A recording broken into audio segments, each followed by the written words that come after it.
everybody. Website Brian Saff here with another NRW checkpoint. Brian, how you doing, man? I'm all right. How about yourself?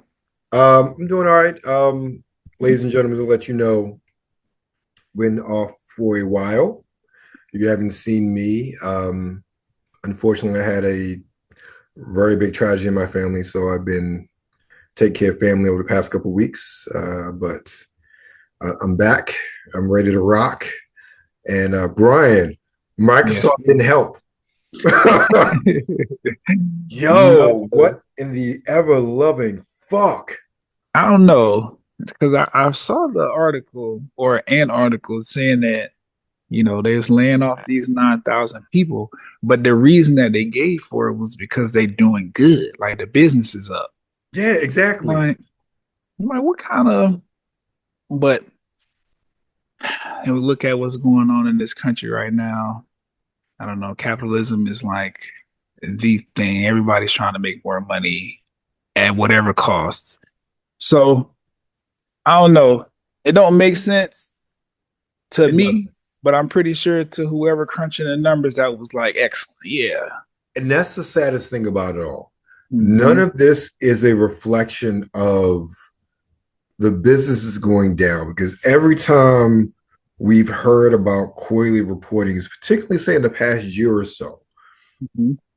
everything as far as Microsoft gaming has consistently gone up. Even console sales has gone up year over year, which nobody cares about anymore.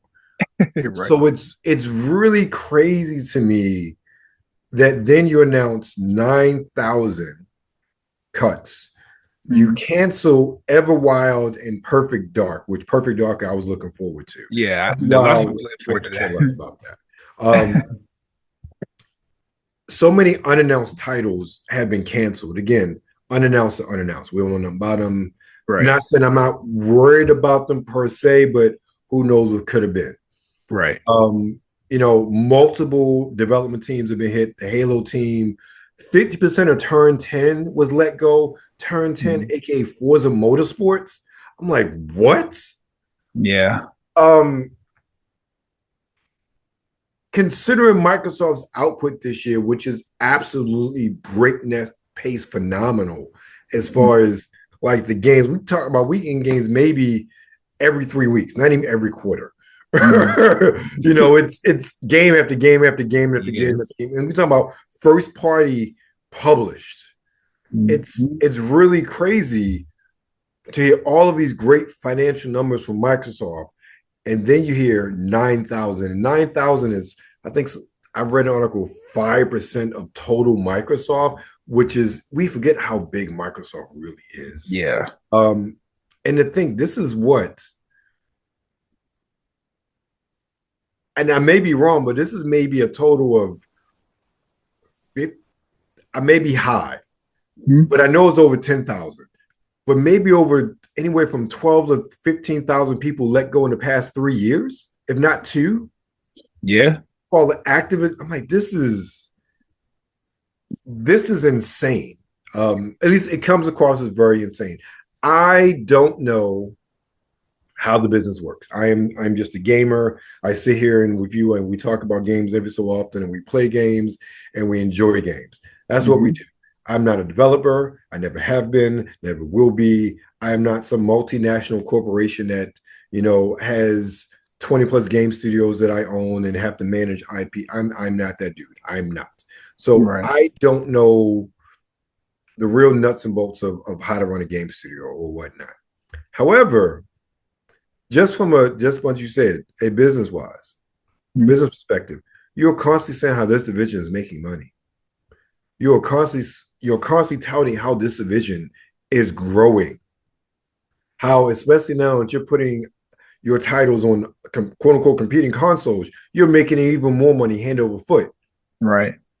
So these 9,000 layoffs, these studio closures with the initiative closing, who were working on Perfect Dark, with hollowing out studios, something's not adding up. That's where I'll put it. Something's not adding up. Yeah, at least from a consumer standpoint, Yeah, some math is math, ain't math, and I don't really know.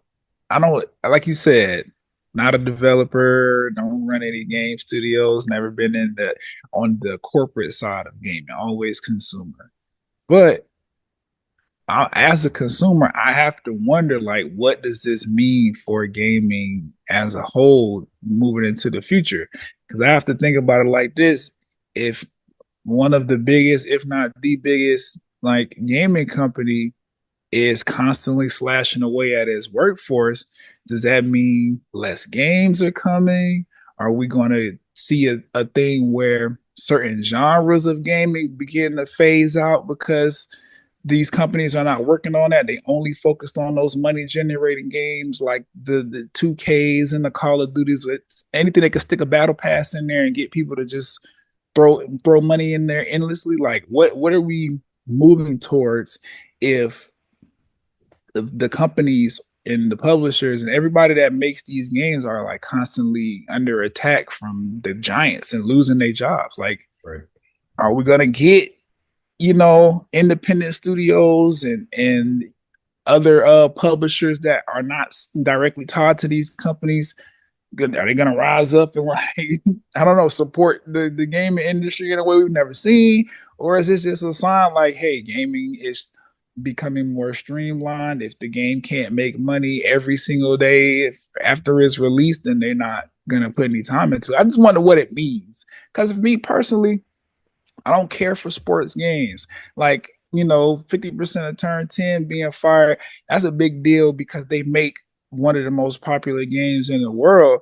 But at the Right. end of the day, like, I don't want to just be pigeonholed into playing one specific type of game just Right. because Microsoft feels like, oh, okay, well, nobody's playing RPGs, so let's get rid of all of our RPG makers and we're just gonna focus on live service games. I don't want that. Right. So I have to just question, like, what the hell is going on? Like, why so many layoffs? Why does nobody caring about the people that they're laying off? Like, game developers specifically, they go through a lot. It's constant bashing from consumers who feel like, oh, you're not making the games right and all this other shit. It's just like, what are we leading to? Because I don't know, it looks bleak. You said in the past before, like gaming is transitioning to a space, so you feel like it's going to be more of a you have to, basically have money in order It's a to play. It's going luxury. to be an Yeah. expensive hobby, and it's just like most of the time, if I'm thinking about it, most of the time hobbies that become expensive like that, they tend to just like be designated to a niche area and they Hmm. can't grow or expand because of the cost.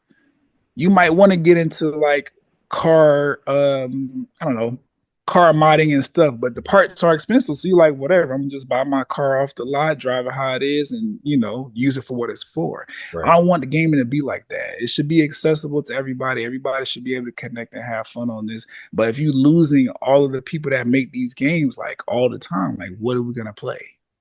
Right. So I don't know, it's just weird.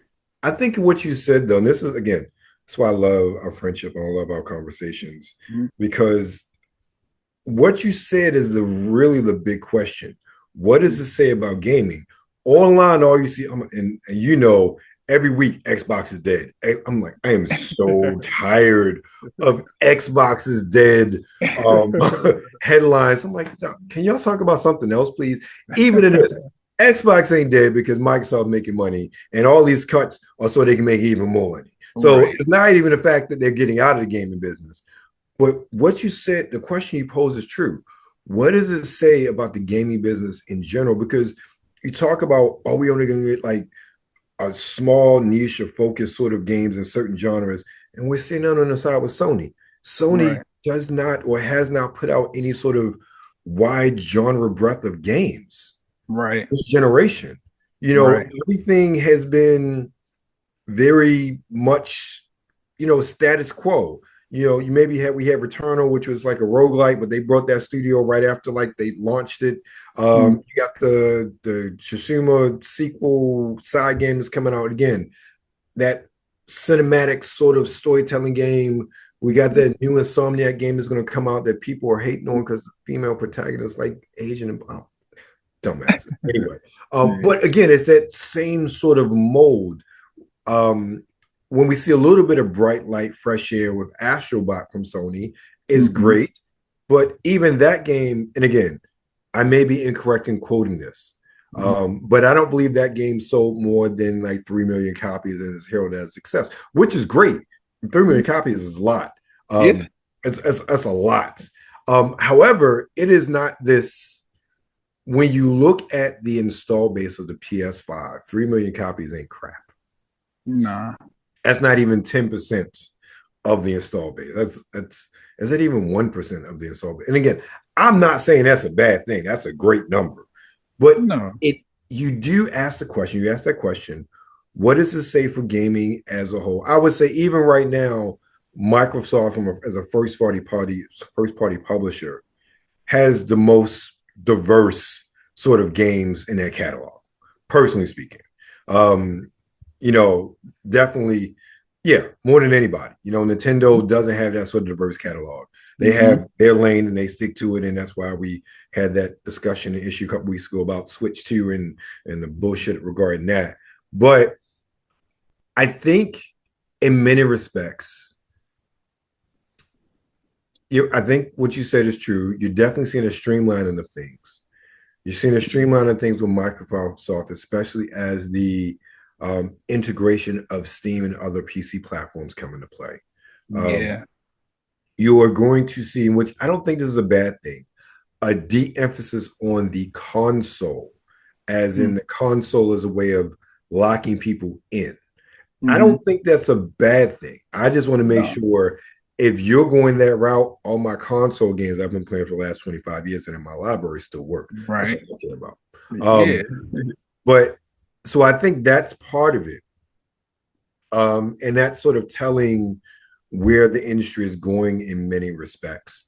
And I think Microsoft is leading that way of convergence to where your plastic box won't matter anymore unless you're Sony. And even with that, it seems it doesn't matter because now Helldivers 2 is coming to Xbox next month. Which I'm not gonna be surprised if we start seeing a lot more of this with Sony, licenses game over to Xbox. Because then I just saw some Xbox or Microsoft. Didn't they buy Steam? Then they So they didn't partner. buy Steam, but there is more and more integration. Mm-hmm. Okay. There is I believe, in the PC app or for Xbox PC app for insiders, you will now see if you have Steam games installed in your library on Mm-hmm. your computer, you will see those games as part of your library via the Xbox app. Oh, okay. Yeah. So I mean, I think the moves that Microsoft is making is I don't know, not necessarily for Sony, but giving them an idea like, okay, well, we maybe need to come up off of some of these exclusive titles, especially the live service games. Oh my God. Those seem to be the most profitable at the moment, and it's mostly because crossplay exists. I Can can we play talk on my about PlayStation, you can play on your Xbox, we're on the same team, we're doing the same thing. So it only makes sense for Sony to be like, okay, well, let us not lock this game down on PlayStation. But then on the reverse side, you lose, like you said, you lose a bit of the need or the necessity for a physical console or yes, to just have a console that you want to stick with. right. Now, I don't have to just be like, okay, well, all the great games that I want to play are coming out on PlayStation, so let me get a PlayStation. You'd be like, everything's coming out on everything. It's literally just what color do you want sitting next to your TV? Exactly. And I think now as a gamer, Mm-hmm. I don't care about exclusives because one, most things aren't exclusive anymore. Right. You still got your Halos and whatnot are exclusive. But let me be frank with you. I know we've talked before, and I'd be pissed off if it came out on PlayStation 5. I don't care anymore. You know why? They ain't paying me no money. Right. Right. I am If not anything, beholden. they're Look, taking I it. have been a loyal Xbox person since 2002. I've Mm-hmm. been an Xbox. I have still purchase games up to my Xbox One, and still, even as they kind of think about buying a Series S uh, waiting for the handheld to come out in a couple years. Mm-hmm. I plan on sticking with Xbox and whatever Microsoft puts out as far as a console because I have 20 plus years of a library there. Yeah, you got I so am you not invested in that. giving up. I've invested in that, and I can Mm-hmm. the fact that I can go back and still buy things I bought 20 years ago on my 360 and still play those things is nothing short of amazing to me. Mm-hmm. Even buy games that are older that came out for the original Xbox. Um, I'm not going anywhere from a ecosystem standpoint, Mm-hmm. but I don't care if it's a box. If they say to me tomorrow, "Hey, Webster, you now via your Xbox app, we can emulate your entire Xbox library right on your PC." Sold. Yeah, Sold. that would The that would be enough. floodgates would open. Mm-hmm. And I'm even thinking this. I'm thinking if Microsoft does something like that, I'm getting a bit off topic, but if they do something like that, the in backwards compatibility, which I think they're doing something like that, the revenue that will open up for old games, right? Because there's so many games you can still buy that are like I said, 20 years old Mm-hmm. from the 360 era and older from the Xbox One, still on the current Xbox systems. You cannot do that on PlayStation for the most part. Mm-hmm. So it's one of those things where there's a license to print money in many respects. There is that argument of game preservation. And now you open that aspect of game preservation up to a wider audience because now all those things are available via PC legally via emulation. Mm-hmm. I think that's where we're going, which is why even going back to the initial the top of the item news is why I think things like this are happening. Like you said, that streamlining. Mm-hmm. The console is becoming less and less important because I am I do not want to pay 499, 500, 600, $700 for a console that is going to be obsolete in 2 to 3 years. Right. That especially you're going to stop producing game for. I still have an Xbox One. I think I got my Xbox One in maybe 2015, 2016 when it was given to me. My daughter was very young. Um, so I maybe had it 9, 10 years at this point. Mm-hmm. They're still making games. And that system came out in 2013. Yeah. So the fact that I'm still getting brand new games in many respects. I'm still playing games from my 360. I'm still playing games back compatible through to the OG Xbox. Mm-hmm. As a gamer, the future is bright in that regard, but Mm-hmm. also we are dwindling. Mm-hmm. I look at an investment of a console. I look at a console now, and I see that as an investment that is, in many respects, not worthwhile in the grand scheme of things. Right. Not the way the industry is aging. No, not at all. Like you're not expanding your reach. Mm-hmm. You're talking about prices are going up. So again, high end, you're talking about 500, 600, $700 for a console. Right. Um, Then that you is want to pack absolutely in ridiculous. services. Mm-hmm. Right. And then you're paying anywhere from 150 to 229 a year for those services on top of it. And then Mm-hmm. you're buying games. Mm-hmm. That's a lot of money in the grand scheme of things to kick out on something that you may have 5 good years of usage out of. Right. 5 good years of usage, i.e., support from the company. Because we're in 2025. These consoles only been out for 5 years. We already talking about the next ones. Yeah. Which is still crazy to me Yeah, because I agree. I'm like, what do you expect people to do? Do you want us to go out and buy a PlayStation 6 and you ain't even made us happy with the 5 yet? Nah, exactly why outside of the cost, and I can't stomach the cost of buying a new Xbox, even Mm-hmm. the Series S. For me, there is and again, this is partially Microsoft's fault and Microsoft's genius. And I said this before, because of Game Pass, there is no real incentive for me to buy a new console because I can then still, if there's a new game from Microsoft that I'm interested in, I can stream it via the cloud because I subscribe to Game Pass. Mm-hmm. Whereas So, PlayStation, on the other hand, is not that welcoming. right, exactly. You can stream games, but it's back as older games that, Right. like with Xbox, you could just buy those games and have them on your console. You play them on whatever Xbox you want to play them on. This one is like, no, you go play 5 and 4, and then 3, 2, and 1. You can stream those if we even put the games on the cloud streaming for you to access that. So it's just like, well, what are we doing? Right. You want me to play games or not? Like, Exactly. because I could get Netflix on everything. I don't need the PlayStation for that. But I don't know. I think, I don't know if it was this time last year, but I know it wasn't too long ago. I said that I think we said the next 12 to 24 months are going to be a very pivotal time in the course of gaming. And we said we would definitely see some pivots and shifts. And I think this right here is maybe one of those shifts.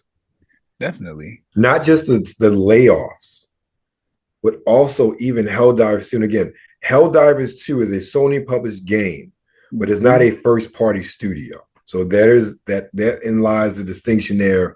You know, people are like, oh, it's Sony. Like, no, they published, but it's not first party. Outside, we do have first party Sony games, aka MLB The Show, that are published on Xbox. And even then, there's a caveat there because MLB is like, nah, we want more money, so you need to publish it elsewhere. You know, I'm paraphrasing, but I mean, I'm pretty sure that's how the conversation went. Right.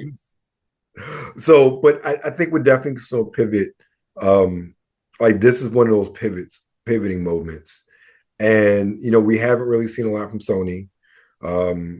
We just got Death Stranding 2, which again will end up on Xbox eventually, just like Death Stranding 1 did. So I think it's safe to say in many respects exclusives are like 99, I say 95% dead. I mean, they have to be because the only people still benefiting from them are Nintendo. Like they're the only ones that could put out a console exclusive game, and it's gonna go crazy because you're not playing Pokemon on any other game console. They don't care. I ain't talking about Nintendo. Because that would be a whole nother conversation and how I sit here and I look at that value proposition for the Switch 2, and I was like, that's not worth the money. It's not worth the money I'm paying $4.49 or whatever it is. Is that with or without Mario Kart World? That's without. Okay. So I'm paying $500 with Mario Kart World. I am buying games, but I'm not buying games. And again, I know you have this in other consoles, right? I get it. But this is Nintendo. I expect the game to be on the disc. So then I'm like, I don't even own anything. I have to deal with that with Xbox, which is another reason why I haven't bought a new system. I'm not happy with the fact that I buy a disc ain't shit on it. Right. And watch, Sony's gonna be doing the same thing next generation. Yeah. I can't stomach that. I want to own it. I want it to be on a disc. And if not, there's no reason for me to buy a new console, which is another reason why it's so easy to make games for all the consoles because everything's digital. You don't have to worry about the different, you know, Blu-ray or DVD or whatever it is, the formats. Right. All that's gone. But you know, we can talk about that for hours. Let's get into a couple games. We got a couple games, unique games coming out this week, and there were a plethora, surprisingly, considering it's at least here in the States, it's a holiday week. First up, we have Music Drive Chase the Beat on the PS4, 5, Xbox One, Series System, Switch, and PC. An action game where a couple race against time to recover stolen music, combining intense shootouts and rhythm-filled chases. I'm interested in seeing the trailer for that one. Me too. That sounds cool. Mecha Break. I feel like we've talked about this before, but I know I've at least We seen have. or heard about this before. Yeah, it's finally Yeah. dropping on Series X, S, and PC. It's a multiplayer mech game that allows players to choose from diverse mechs, customized appearances, and battle colossal war machines on treacherous terrain. Get ready for the ultimate showdown, blitz, brawl, and blaze. Mm-hmm. And then last but not least, I'm always good for a down. I mean, good, and I'm down for a good classic collection. We have the Irem Collection 3 on the PS4, Xbox Series systems, and Switch. The third compilation of arcade games featuring Mr. Heli Arcade and PC Engine, Dragon Breed Arcade, and Mystic Riders Arcade. I don't remember any of those. But me either. Back in the day, there were so many arcades games. They blur together. I'm pretty sure when I see some of these trailers, I'm like, oh, I remember that one. Okay. First up, let's check out Mecha Break. I'm actually excited for this game. Really Growing Martian zones force the Galactic Federation. 前例のない異常気象が相次いで起きています。To advance its Project Enterprise.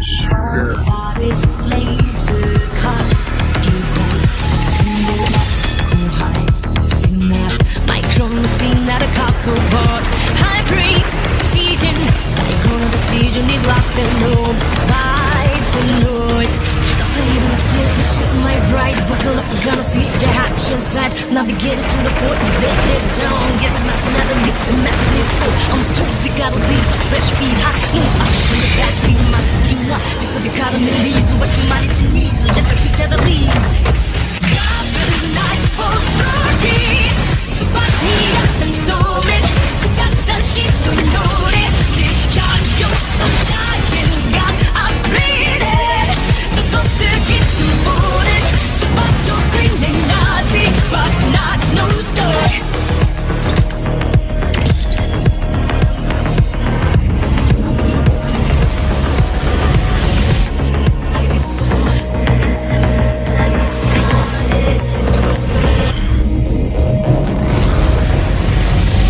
So cool.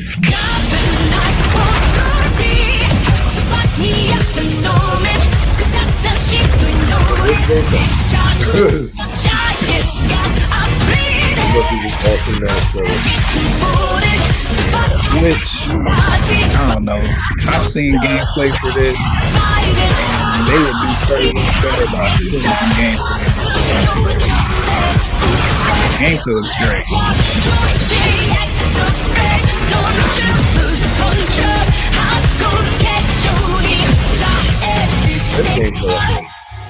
It looks like it basically no. Well, I'm on my Xbox app and I'm looking at it right now. One, I forgot it's on Game Pass, so that makes sense. Gameplay, some of these pictures looks phenomenal. Yeah, like I've been looking at this. I've been really wanting this game. Like I think we talked about it because they announced it. I want to say for the Game Awards last year. Yes. Or maybe we got an announcement a little bit before then. Either way. It was around that time. Yeah. I've been paying attention to it. I'm hyped for it. I don't know. I'm probably just put it on here on Steam on this laptop and play it. But gameplay looks amazing. The customization features look amazing. And I feel like it's the Gundam game that we should have been had, but another company is doing it and better. Right. So I don't know. Kudos to Mecha Break. The trailer, cinematic as it is, it looks great. But gameplay. Gameplay is what is going to sell everybody because it looks great. And if I'm not mistaken, they got some pretty good reviews during the beta phase testing and all that stuff like that. Like, Mecha Break is going to come. It's going to shake things up for a little bit. We'll see. Because I think it's live service, I wouldn't doubt it. Let's see, what's the cost on it? Let me see. But it looks really good. And again, it's no, I think it is. It says get it free. I think it is a live service. Yeah, it's not okay. Yeah. Okay, even better. All right. Yeah. So yeah, definitely check that out. Game Pass, Steam, wherever you want to play games. Well, except PS5 and Switch at the moment, but you know how they work. Right. All right. Next up, let's go to some classics with Irem Collection 3.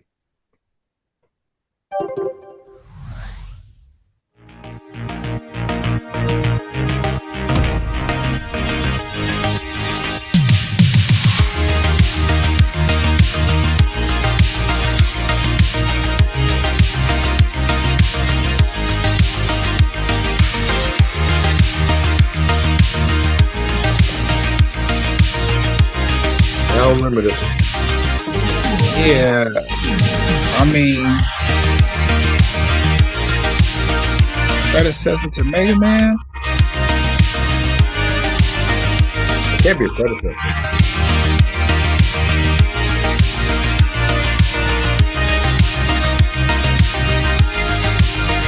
I mean, they look beautiful and colorful. I get it.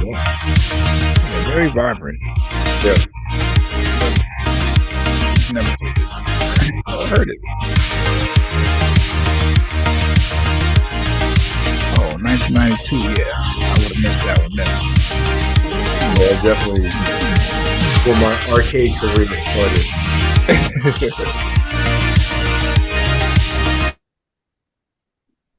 Okay. Yeah. Not anything I remember. No, but it is a collection that they trying to re-release for a little bread. So I feel, you know what? I feel bad though for collections like this because I won't say it's one is a great way to preserve games and game preservation. Definitely. But with some of these games, they are so niche. Like, how much of a return on investment do you get for the work that you put into update these games or at least bring them out to con? I mean, I don't know how much money it costs. I don't know. Right.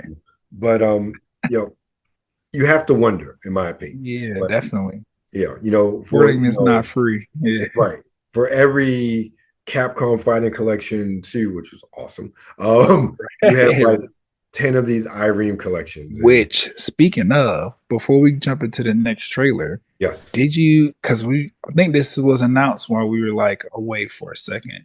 Did you hear about the new? What is it? Capcom. There's a new Capcom fighting game coming out, or is it Marvel? The Marvel one with PlayStation. Yes. Yeah, I think looks like. I feel like Arc System Works is doing it. So the guys behind Guilty Gear. Yeah, I saw that joint. That looks amazing.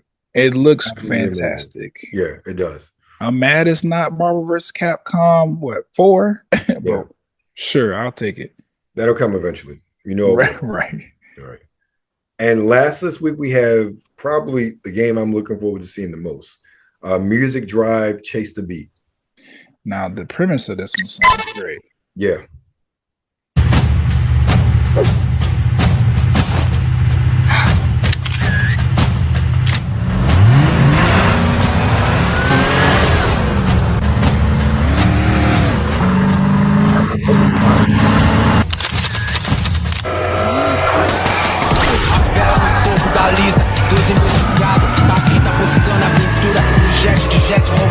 Menor tirando molde no ator do filho do delegado. Conspirador, descansa no óleo. O plano de assalto dos boy, comercio gelado. E vem pagar de brabo. MC fantasia, uma vida e se pinta igual palhaço. Quem acompanha o termostato da rua não morre queimado. Se acostuma não, era dos troncos. Foi cronometrado, já passa essa síndrome feia de falar nada no papo. Pensado no pedaço, raça ruim no seu bairro. É bem melhor que meu menor armado. Sem medo do ato, sensibilizado apenas pelo fato de morrer no assalto. Se pra ponta do lápis tem superstar causando mais estrago, doença de enigma. Blogueiro se mata por falta de like. Mecha paradigma, apoio conceito, escolaridade. This soundtrack, is this it sounds Asian. Kind of does. I don't, you know what, man, this is excuse me. I think this is one of the things that get lost sometimes. A lot of it is about how a game makes you feel, how immersive a game is. It is not about the polygon count or how many frames per second. Oh my God, I hate that debate. But like, I'm feeling this. It's like I want to get in this game. This game makes me feel like I want to play it. I feel like this is a game that I would just enjoy playing, from the soundtrack to just the visual style to the whole story of everything. Like the gameplay, it looks like it'll be a lot of fun. Yeah, and it don't look complicated either. Yeah. I really like that. I like the simplicity behind it. I could just jump in, drive some cars, shoot some things, collect the tapes, go on to the next mission. I like stuff exactly. like that. Exactly. So that's what we got for this week. So we're highlighting. Brian, what's going on with you, man? Nothing. Yeah. I am well, yeah, I'm writing more or another episode of Sapphire. I put out some episodes last week and the week prior.